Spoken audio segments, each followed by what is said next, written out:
சங்கீதம் 119 164 எடுத்தவர்கள் வாசிக்கலாம். உமது நீதி நியாயங்களின் நிமித்தம் ஒரு நாளில் 7 தரம் உம்மை துதிக்கிறேன். சங்கீதக்காரனாகிய தாவீது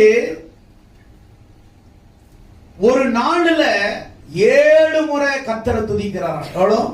7 டைம் 7 முறை ஆண்டவரை துதிக்கிறார். ஆனா நாம வாரத்துக்கு ஒரு முறை தான் வாரத்துல நம்ம துதிக்கிறோம். ஆனா தாவீது அரசன் ஒரு நாளைக்கு 7 முறை துதிச்சாராம்.